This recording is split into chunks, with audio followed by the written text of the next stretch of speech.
Our opponent has mulligan, and we should do the same.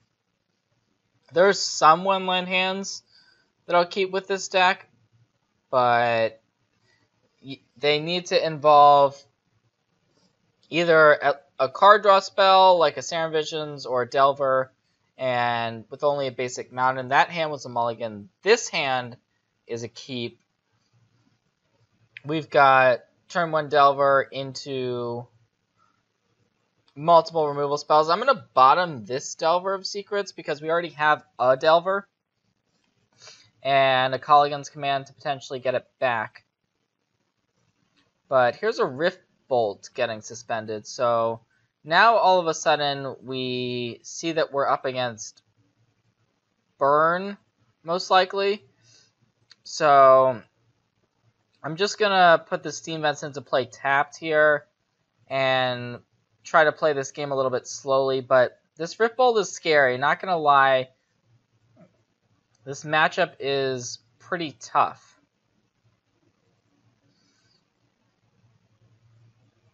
So here's a Goblin Guide. We have a Lightning Bolt for it.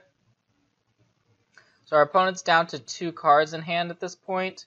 So that part is good news, but our life total is also quickly shrinking.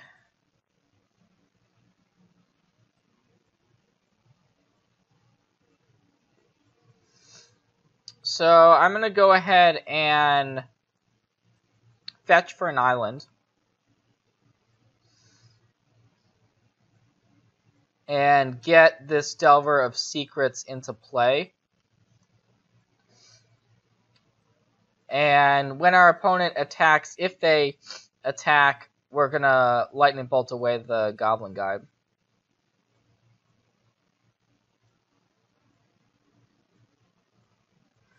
But we are at 11 with many turns yet to come if we're going to win the game. So let's see what the reveal is. Okay, Polluted Delta. So by not immediately Lightning Bolting, we essentially drew an extra card. Now we can Lightning Bolt. And there's a Serum Vision. So now we're able to flip Delver. Okay. So some good things are starting to happen, but still not overly optimistic. I'm going to attack. We can actually get Tasker into play this turn. So in order to set that up, I'm going to fetch for a swamp, go down to 10, and then the Serum Visions now are more or less free if we want to cast them. And here's a Bolt. Okay, so down to 7. Our opponent's got 1 card left. I'm going to put that Mana Leak on top. We actually drew another Mana Leak. So we can set ourselves up pretty well if our opponent doesn't have much of a follow-up with these Mana Leaks. But I like getting the Tasker into play as a clock. Our opponent doesn't have any white lands, so we're not worried about Boros Charm.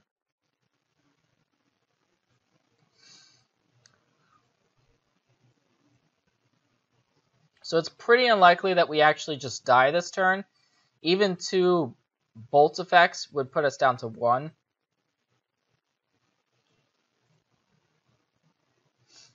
So it's just going to be a matter of hopefully, best case scenario is we are able to Mana Leak a actual burn spell. So maybe our opponent casts a burn spell here, and we're able to Mana Leak it. There's a Shard Volley, perfect. So I'm going to go for the Mana Leak on the Shard Volley.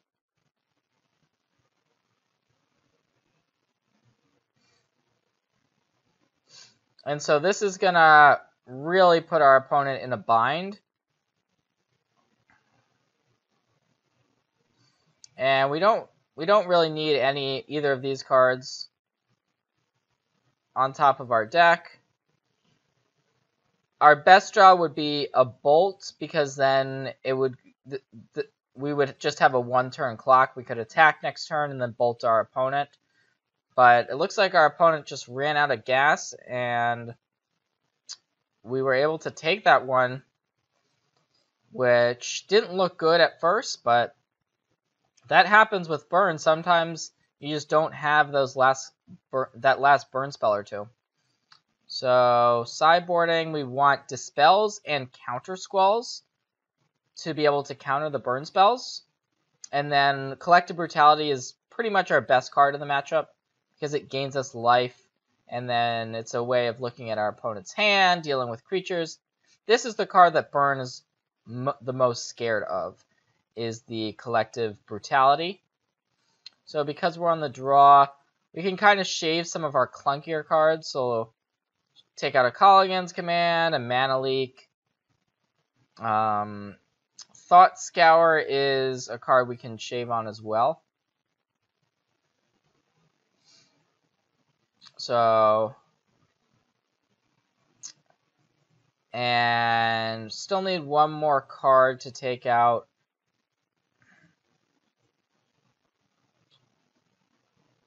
So the removal in general is pretty good, but we don't want too much of it. I'm going to take out one Terminate, because we've got pushes, bolts, brutalities, terminates, and K commands.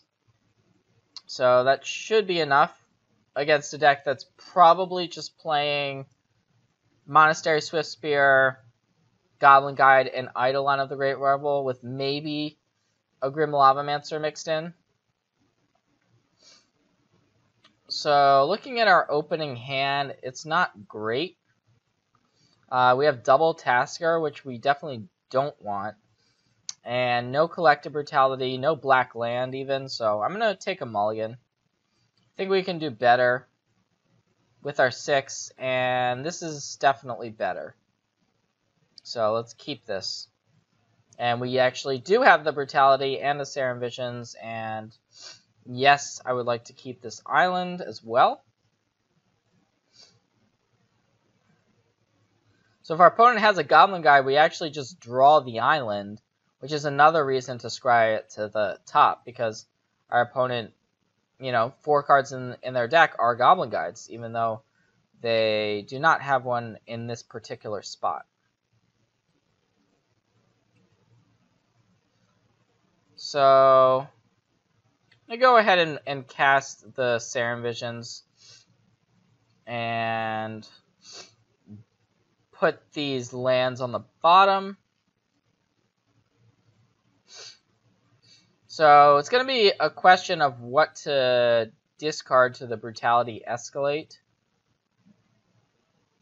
And there's a delayed Goblin Guide, so I wonder if our opponent actually had that the last turn and a Lavamancer. So our opponent's got a pretty creature-heavy draw, which could be good for our opponent.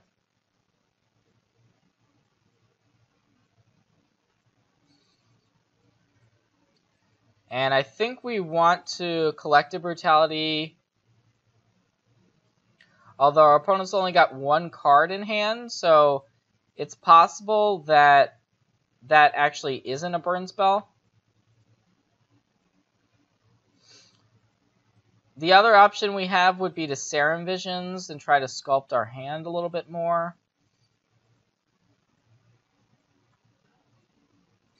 But I think we do want to Collective Brutality. So the question is whether to do 2 modes or 3. So we can discard the Vendilion Clique easily. I think we just go for all 3 modes. We hope our opponent has a burn spell in hand. And since our opponent has 2 Grim Lavamancers, I think we want to just get rid of the Goblin Guide. So I'm going to pitch Serum Visions and Vendilion Clique. And we get a Lava Spike, so we traded a bunch of our cards for some of our opponent's cards.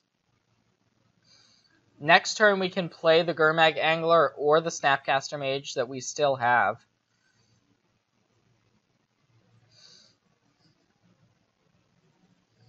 And so our opponent's in a little bit of a tough spot, although these Grim Lavamancers can deal us a pretty significant amount of damage.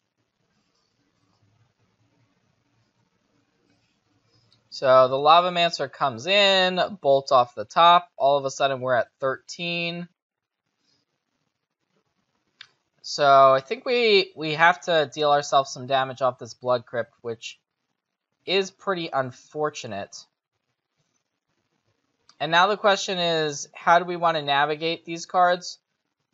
If we go Bolt a Grim Lavamancer, play Gurmag, then we don't have anything to Snapcaster back. So I actually like playing Gurmag this turn, because our opponent only has one card in the graveyard. Then next turn we can start using the Bolt and the Snapcaster Mage.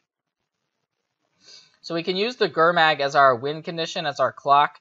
It is a 5/5 after all, so it means that our opponent only has the window is not as big for drawing burn spells, and we don't have that many hard counters to the burn spells anyways, so like the first game, we do need some sort of a clock, and we're going to use this Gurmag Angler as hopefully our way to win the game.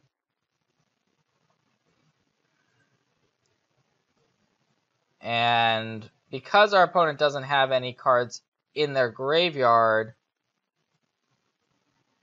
maybe they'll even make a chump block with the Grim Lavamancer, which we would love. Okay.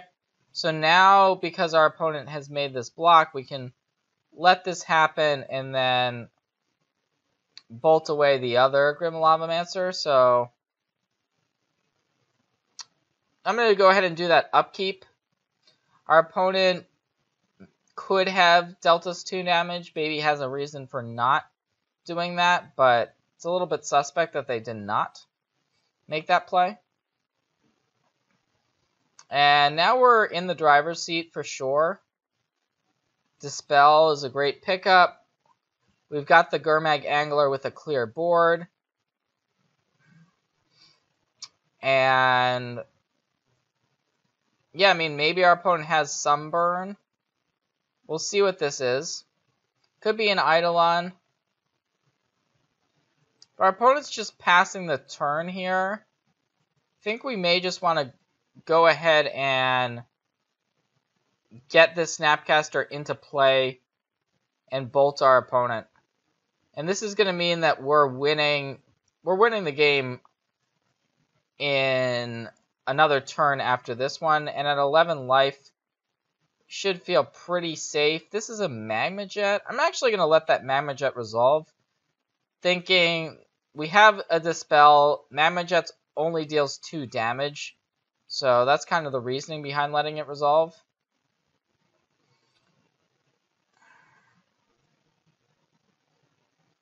So it's going to come down to this turn. If our opponent doesn't have either a chump blocker or 3 lightning bolts, essentially, then it's over.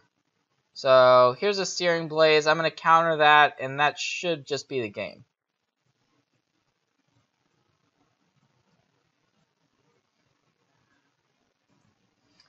And yep, that is going to do it. The Dispel is enough.